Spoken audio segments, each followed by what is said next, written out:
her, this beautiful octopus, some name, like you'd call her my pet, my beautiful cat, for instance. And I purposely didn't do that.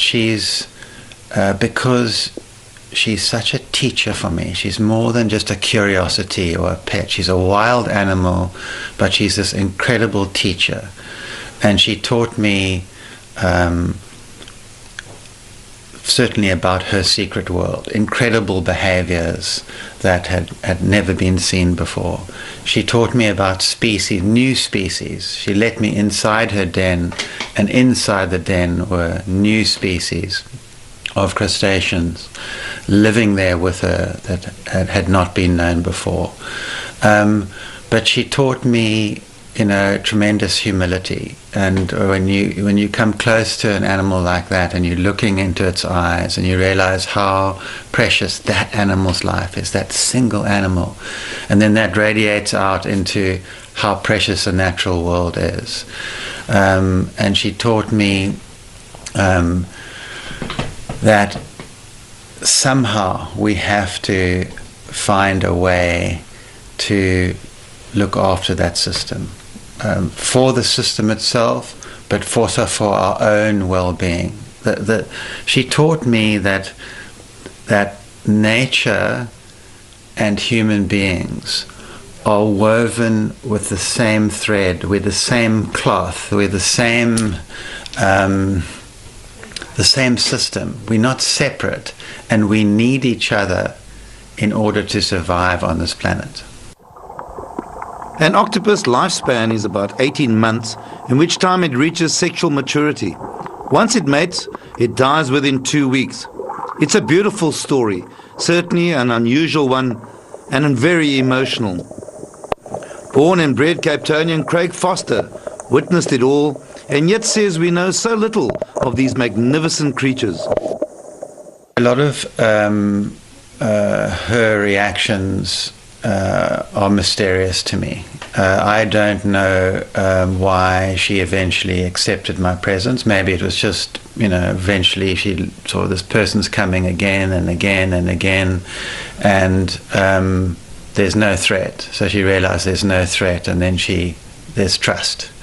But it's not, I'm not sure,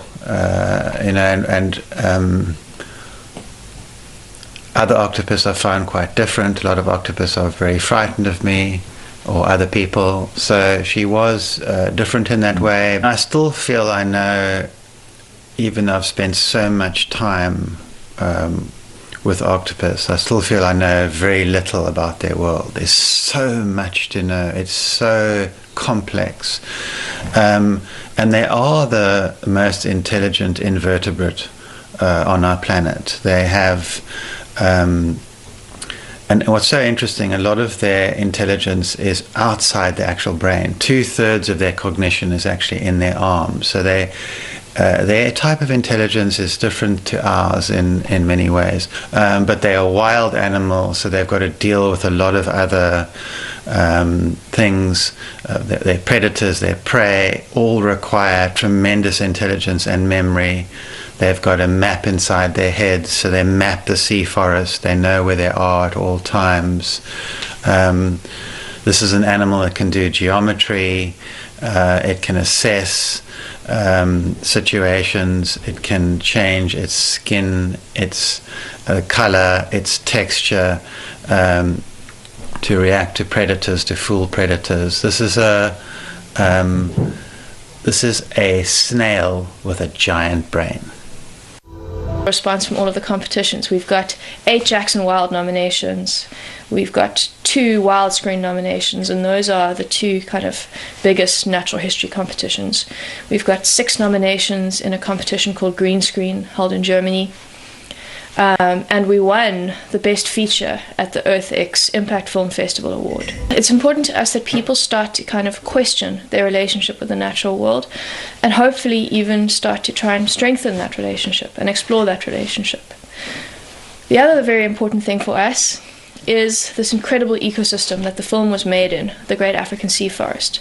This is the home of the octopus teacher.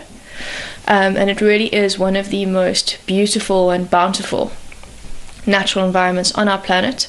And what's incredible for South Africans is it's right on our doorstep, but very, very few people know anything about it. So we want to encourage South Africans to recognize the sea forest as a national treasure and engage with it. You know, we have amazing team from South Africa, from all around the world. I'm just a small cog in that team. I just happen to be in the film, and the dream of this team is for this film somehow to have a small part in the regenerating of especially the ocean, the kelp forest, and this incredible natural system that is keeping us alive. Craig Murray, SABC News, Cape Town.